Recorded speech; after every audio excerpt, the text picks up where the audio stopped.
Bon, voici la suite. Merci une fois de plus de passer sur ma chaîne. Voici la suite de la vidéo de Cabral Libby à l'émission d'équipetage qui a eu lieu un jeudi. Donc, je voudrais toujours savoir, parce que jusqu'à présent, je comprends toujours pas pourquoi certains partisans du MRC en veulent à Cabral Libby. Donc, si vous avez une idée, s'il vous plaît, dans les commentaires, laissez-moi, du moins dites-moi quel est le problème, quoi, parce que je voudrais aussi savoir. Sinon, regardez la suite de la vidéo et merci de passer sur ma chaîne, abonnez-vous. Donc, inutile de conjecturer sur un parricide ou que sais-je encore. J'entends et lis un certain nombre de choses. En tout cas, ça ne viendra jamais de moi. L'interprétation est peut-être malsaine, je vous le concède, mais est-ce qu'on ne ressent pas en toile de fond un malaise? C'est le professeur Nkoumvondo, je l'ai reçu sur le plateau du Club de Ligue, il a dit que quel que soit le parti politique qui vous investirait, il sera derrière vous. Pourquoi ne vous avoir pas confié les rênes de son parti Univers s'il croit tant en vous?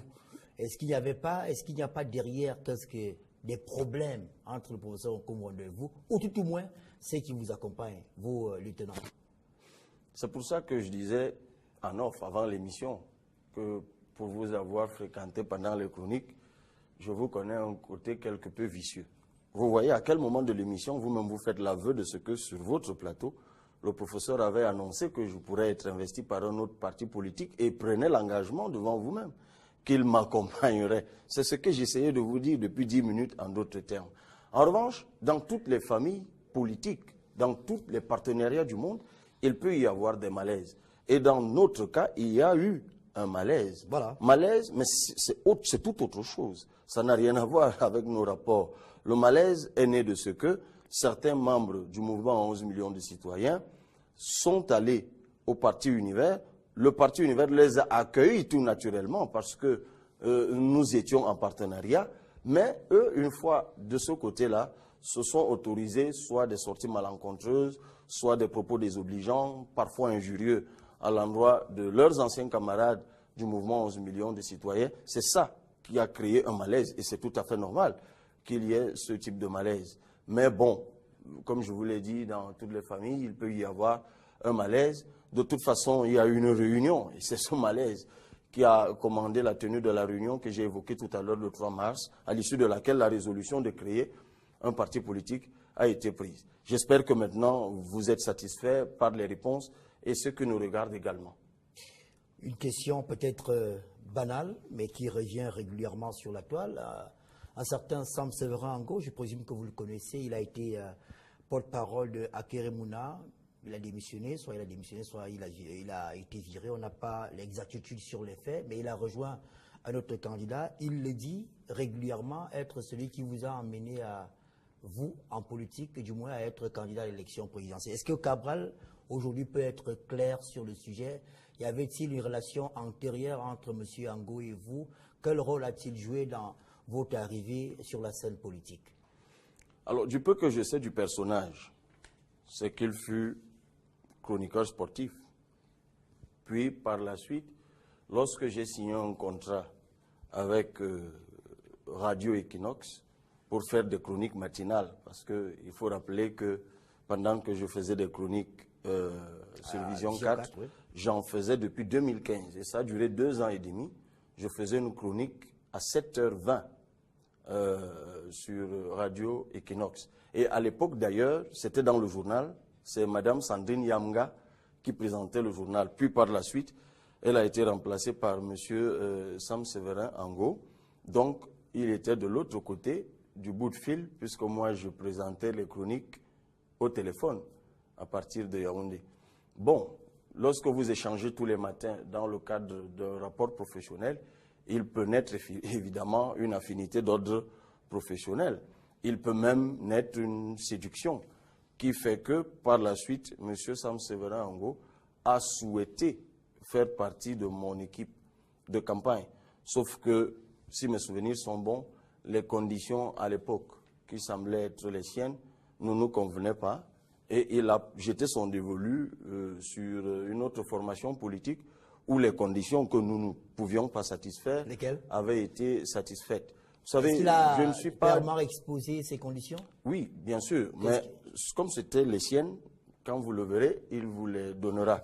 Donc, pendant la campagne électorale, je l'ai vu passer, je crois, d'un premier groupe à un deuxième, je crois à un troisième ouais. maintenant. Mais je crois que c'est un peu le profil de l'homme, parce que même du temps où il était chroniqueur sportif, je pense qu'il avait fait plusieurs radios et télé. Donc, je crois que c'est un peu comme cela. Maintenant, qu'ils disent qu'il m'a inspiré, il me souvient qu'un jour, j'étais d'ailleurs aux Jeux universitaires. À l'époque, j'étais moi-même journaliste, aux Jeux universitaires de Bamenda. Et l'élection de Emmanuel Macron battait son plein. Et il m'a été demandé de faire une chronique sur les profils camerounais. Des Macron camerounais. Des Macron camerounais. Et j'avais fait une chronique, j'avais cité Mathias Seriko Nangini, la dame Kawala, Serge Espoir Matomba, qui eux étaient déjà en politique. Et après la chronique, souvent, il y avait des échanges à bâton rompu pour éclaircir certains points de la chronique. Et puis il m'avait posé la question suivante. Monsieur Cabral Libi, il se dit ici et là que vous-même, vous devriez faire partie de cette liste que vous venez de donner. Et je lui ai donc donné la réponse suivante. Que puisque vous me posez la question, sachez que j'ai décidé qu'en 2018, j'entrerai en politique et je serai porteur d'un projet de société. C'est ce propos-là, d'ailleurs, qui a été repris le jour même sur Internet par une personne dont je n'ai jamais pu retrouver l'identité, donc ce n'était pas celui dont vous parlez, et qui avait dit Cabral Libi annonce sa candidature à l'élection présidentielle. Vous vous souvenez du buzz? J'étais encore à Bamenda. Du coup, ce jour, je me rappelle dans la rue, sorti de l'hôtel à Yaba où j'étais, les gens me saluaient dans la rue déjà. Good morning, Mr. President. J'étais un peu pris de court. Et c'est en ce moment que j'ai dit, n'allons pas vite en besogne. Allons d'abord aux inscriptions sur les listes électorales. Je préfère m'arrêter là, puisque j'imagine qu'il y a des questions beaucoup plus importantes qui nous attendent. Maintenant, les êtres humains peuvent toujours jouer l'intéressant. Et je crois d'ailleurs que c'est quelque chose d'important. De temps en temps, on peut dire qu'on a connu Barack Obama ou qu'on a rencontré George Bush. Bon, à beau mentir, celui qui dit des choses là où ceux qui sont devant lui n'étaient pas là où il prétend les avoir faites. Donc, qu'est-ce que vous voulez? Je vous ai vu chez nos confrères d'en face. J'ai eu l'impression que vous n'aviez pas la possibilité d'éclairer l'opinion tellement ça allait dans tous les sens. Excusez-moi. Je voulais qu'on tue certaines rumeurs. Et là, la rumeur dit dans l'opinion publique et sur la toile que Cabral Libi aujourd'hui roule carrosse, qu'il vit à Bastos, qu'il a des grosses voitures, que cela est la résultante du fundraising. Est-ce que c'est vrai? Et qu'en plus, je touche un salaire sans travailler. Allez jusqu'au bout pour que je réponde à tout ça. Allez-y. Sauf si la question du salaire ne vous intéresse pas. Je la poserai plus tard, allez-y. Bah, ok, je répondrai plus tard. Alors, est-ce que je roule carrosse? La réponse, c'est non. Je mène une vie, par la grâce de Dieu, comme celle que j'ai toujours menée. Est-ce que j'ai des maisons à Bastos? Pas encore. Si Dieu m'en fait grâce, ça arrivera, parce que c'est un quartier chic. Mais je crois même que, vous savez, l'idée que nous avons de l'urbanisation, si je devais un jour avoir les moyens de me construire une belle bâtisse, ce ne serait pas à Bastos. Parce que je crois qu'en ce moment-là, je chercherai un endroit qui est plus en adéquation avec l'idée que je me fais d'une ville urbanisée. Laquelle? C'est-à-dire qu'on pense l'urbanisation. Une ville, on ne construit pas à la hussarde, comme ça se fait. Mais Bastos, c'est le quartier chic, d'accord. Quand on y est, ça veut dire qu'on est d'une certaine catégorie sociale. Cela n'enlève, ce que j'ai dit tout à l'heure n'enlève rien à cela. Est-ce que j'ai 2 Mercedes? Je vous ferai même un aveu bizarre. C'est que ma Volkswagen, que j'ai achetée il y a 4 ans, et en ce moment-là, il y avait pas encore de cotisation, je n'étais pas encore en politique, et par la grâce de Dieu, à l'époque, elle m'avait coûté quand même 5 millions de francs. Cette Volkswagen, au moment où nous parlons, elle est au garage. Et par la grâce de Dieu, j'ai des camarades qui m'ont dit tu ne peux pas sortir d'une élection présidentielle et continuer à prendre le taxi. Parce que ce que les gens refusent de dire, c'est que le lendemain de la proclamation des résultats, je prenais déjà le taxi, parce que la route où les taxis passent est à 10 mètres de là où j'habite. Ah, pour dire que j'habite pas Bastos, je suis exactement au quartier Bobogo, puisque de toute façon, ce document figure dans le dossier de candidature. Alors mes camarades, dont certains sont dans ce studio, si vous avez vu tout à l'heure, je suis arrivé dans un cortège de 4 ou 5 voitures, et c'est à peu près la même chose depuis l'élection. Ils m'ont dit, ben voilà, jusqu'à ce que tu puisses acquérir un nouveau véhicule, et même lorsque tu l'auras acquis, si nous estimons qu'il n'est pas à notre goût, nous avons des véhicules, jamais toi, notre président, tu ne seras réduit à un statut de piéton. Maintenant, là, je peux vous dire que je roule carrosse, parce que je suis bien entouré. Entouré de personnes qui ont de belles voitures, de personnes qui peuvent m'offrir de beaux costumes. Il n'y a aucune honte à cela.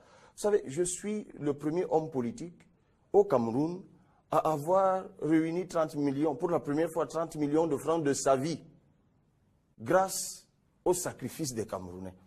Dans l'histoire du Cameroun, hein, c'est curieux, c'est-à-dire depuis le 12 juillet 1884. Non, on peut nuancer. Parce que Ruben Oumniobé, pour aller le 17 décembre 1942, je crois, pour son discours des Nations Unies, avait connu à peu près le même sort. Pour voyager du Cameroun pour les États-Unis, ça avait été une cotisation. On l'avait bloqué pendant 8 jours. Cela est écrit dans un ouvrage récent publié par M. Enom Yomese. On l'avait bloqué pendant 8 jours. On ne voulait pas lui donner le visa pour qu'il aille à New York. Et il avait été hébergé en France par des Camerounais, hébergé, nourri, blanchi par des Camerounais. Et le beau costume d'ailleurs qu'il portait au podium des Nations Unies, ben, c'était un costume qui lui avait été offert par les compatriotes. Souvent on me dit que je suis un peu dans le prolongement de cela. Non, de cette catégorie de personnes dont les convictions, dont l'engagement touchent leurs compatriotes au point que ces derniers se sentent l'envie de faire des sacrifices pour les accompagner.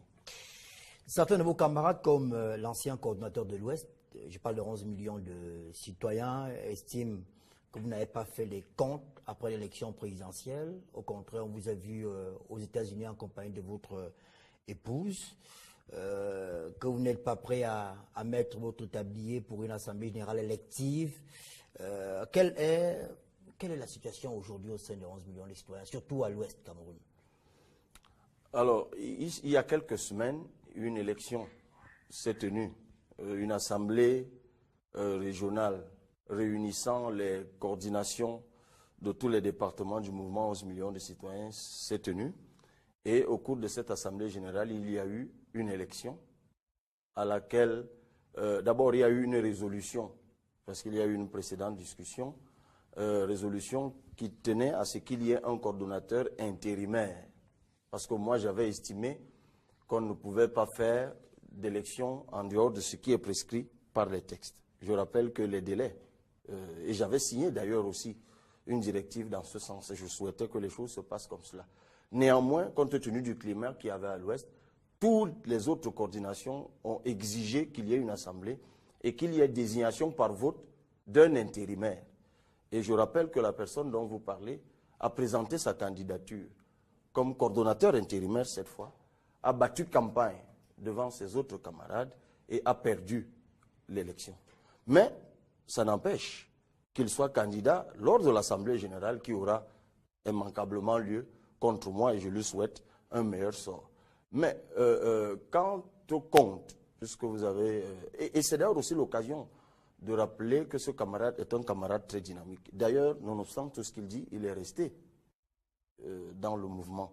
Et ce qui est particulier... Mais c'est paradoxal parce que j'ai lu sur la toile, je me trompe peut-être, que toute sa famille appartient à une autre formation politique, notamment le MRC, et même son épouse. Oui, comment peut-on appartenir à une autre plateforme, soutenir un autre candidat et ne pas être en mesure de convaincre sa conjointe? Méfiez-vous de tout ce qui se dit dans les réseaux sociaux. Moi, je peux vous dire que l'ancien régional de l'Ouest a acheté sa carte de 2018. Par contre, celle de 2019, il ne l'a pas encore achetée.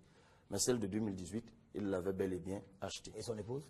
Et j'avoue que dans notre mouvement, nous n'allons pas fouiller dans les vies de nos camarades pour savoir d'abord s'ils sont mariés ou ce que font leurs épouses ou leurs époux.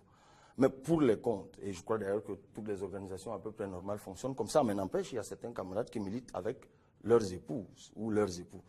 pour les comptes, c'est important, c'est le lieu de vous rappeler que je suis le seul candidat à l'élection présidentielle qui a rendu public, d'abord auprès de tous les responsables du mouvement et dans les réseaux sociaux, les comptes, le compte d'emploi de l'argent qu'il avait reçu. Je suis le seul à l'avoir fait. Moi, je suis étonné encore aujourd'hui qu'on revienne. Pour moi, ça devient une question, je ne dirais pas agaçante, mais c'est une sorte de diversion ou de distraction. En fait, ces comptes existent dans les réseaux sociaux, tout le monde les a, mais lorsque quelqu'un qui les a reçus en primeur vient vous dire qu'il les veut, vous devez comprendre que c'est un blagueur. D'accord. D'ailleurs, je rappelle que les journalistes les avaient reçus aussi, et vous-même d'ailleurs. On va parler de politique avant d'évoquer d'autres questions d'actualité. Quelle est la position officielle de OMC, 11 millions de citoyens, au sujet de la marche blanche, la marche dite blanche du 26 janvier, qui a débouché sur l'interpellation des manifestants du MRC? Vous savez, si je dois me prononcer sur les initiatives et les activités du MRC, je ne voudrais pas qu'on consacre toute l'émission à ce type de questions, parce qu'après vous allez me poser des questions sur les initiatives du SDF, après sur les initiatives de l'UPC. Tiens. Le MRC c'est l'actualité. Ils ont été interpellés, le procès est en cours, et il est quasiment relayé régulièrement par les journaux. Ce serait, il me semble judiciaire qu'on ait votre avis sur la question. Ce que j'essaie de vous dire, dans ce cas, vous voulez me poser la question sur l'actualité judiciaire, parce que c'est sur des initiatives, des marches, j'ai ma stratégie à moi. Nous avons notre démarche à nous. Le MRC a le droit d'avoir sa stratégie qui peut consister en démarche et autres. Moi, je n'ai pas mon mot, j'ai pas un mot spécial. Sauf qu'on est dans un pays qui est régi par des lois que moi-même, je suis le premier parfois à contester ou à condamner ou à critiquer, notamment les lois liées, ou alors l'application des lois liées aux réunions publiques et aux manifestations publiques. Les réunions publiques sont libres au Cameroun, et c'est le lieu de le rappeler encore. Et le législateur de 1990 n'a pas prévu l'hypothèse d'interdiction d'une réunion après déclaration. Mais vous voyez bien que tous les jours, les interdictions en totale marge de la loi sont faites par des autorités administratives. Tout comme sur la question des manifestations publiques, en revanche, le législateur a prévu qu'une manifestation, un défilé, une marche, tout ce que vous voulez, puisse être interdite par une autorité. Lorsque cette interdiction est faite, maintenant, vous avez le choix entre la braver ou la respecter. Nous, généralement, de notre côté, lorsque notre congrès a été interdit en Ngaoundéré, vous vous rappelez, en février 2018, nous nous en sommes tenus à cela, nous avons saisi la justice. Lorsque nos réunions ont été interdites à notre QG, quelques jours après la campagne, nous nous en sommes tenus à cela.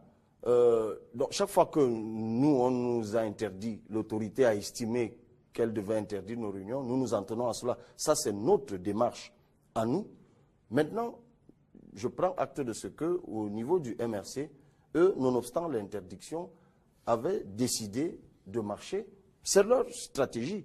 Maintenant, ce qui est arrivé après n'a rien d'étonnant non plus, parce qu'il est également prévu dans les textes en vigueur au Cameroun. Textes dont je précise encore qu'ils méritent d'être perfectionnés pour que nous soyons dans une vraie démocratie. Mais puisque ça existe, ça s'appelle le droit positif, c'est-à-dire la norme en vigueur. Cette norme prévoit un certain nombre de choses qui arrivent lorsque des citoyens décident de braver une interdiction. Et je crois que ce sont ces choses-là qui sont en train d'arriver au MRC. C'est pour cela que souvent, il y a une pensée que j'aime rappeler pour dire que le jusqu'au-boutisme est une qualité extraordinaire lorsqu'elle est l'expression d'une persévérance déterminée. Mais le jusqu'au-boutisme peut également devenir un immense défaut lorsqu'elle est l'expression d'un entêtement capricieux. C'est juste une pensée que je partage avec ceux qui nous écoutent, mais après l'avoir partagée, je voudrais lancer un appel à l'apaisement. Je considère, moi, que pour l'image de notre démocratie, il n'est pas bon qu'un candidat à une élection présidentielle soit arrêté et placé en détention quelque temps après une élection. Vous dites la même chose. Ça une chose donne et le l'impression... contraire, Cabral. Vous parliez tout à l'heure de l'application de la loi et des Bien sûr. mécanismes juridiques qui peuvent amener l'État à prendre des mesures sur la base de la loi pour quelqu'un qui a bravé cette loi. C'est le cas des militants du MRC. Que dites-vous d'ailleurs sur la question à ceux qui pensent que vous n'êtes pas solidaire au professeur Maurice Kamto? Avant d'y arriver, je voudrais préciser, sans être un magistrat ou un avocat, mais tout juriste sait qu'il y a deux façons d'appliquer la loi. On peut avoir une application rigoriste, on peut avoir une application souple. Vous savez que dans ce pays, on peut très bien vous poursuivre, mais vous laisser comparaître libre. Ça peut arriver. Mais il appartient au juge de le décider. Donc, sur cette question-là, je pense qu'on est bien clair. Maintenant, vous m'avez bien compris quand je le dis. Donc, j'appelle à une application, je dis on peut faire une application souple de la loi. D'ailleurs, je l'ai souvent dit pour le cas de la crise anglophone, en rappelant d'ailleurs que la loi a prévu que le président de la République puisse mettre un terme à des poursuites judiciaires lorsqu'il estime que la cohésion, en fait, la loi mentionne les raisons pour lesquelles cela peut arriver. Mais je voudrais également préciser que, et ça fait un pont avec l'autre question que vous m'avez posée, que en marge de la marche, il y a eu des actes excessifs qui ont été posés dans notamment les ambassades. Vous vous en souvenez? Mais ça, ce n'était pas au Cameroun, c'était à l'étranger. Je crois que c'est arrivé en France, c'est également arrivé en Allemagne. Bon, maintenant, est-ce qu'on va dire que c'est Maurice Kamto qui a commandité cela? Il appartiendra au juge de le déterminer. Mais attention, lorsqu'on s'engage à poser des actes excessifs, il ne faut jamais oublier qu'il y a parfois des indices que nous laissons et qui peuvent, in fine, devenir accablants. Lorsque quelqu'un qui a participé à la campagne d'un candidat à l'élection présidentielle se retrouve à l'étranger dans des réunions avec des groupes identifiés comme étant ceux qui ont cassé, on peut faire le lien. Lorsque des personnes dans l'entourage d'un candidat ou d'un homme politique annoncent des choses qui se réalisent, vous vous rappelez par exemple que le porte-parole, l'un des porte-parole du candidat Maurice Kamto, qui avait d'ailleurs annoncé la veille de l'élection que moi, le concurrent à son candidat à lui, j'étais en réunion le 6 octobre avec le directeur du cabinet civil accompagné de Joshua Ouchi. Vous vous rappelez que ce porte-parole-là avait publié cette information. Et je me rappelle d'ailleurs que des gens me disent encore aujourd'hui qu'ils n'ont pas voté pour moi à cause de cela.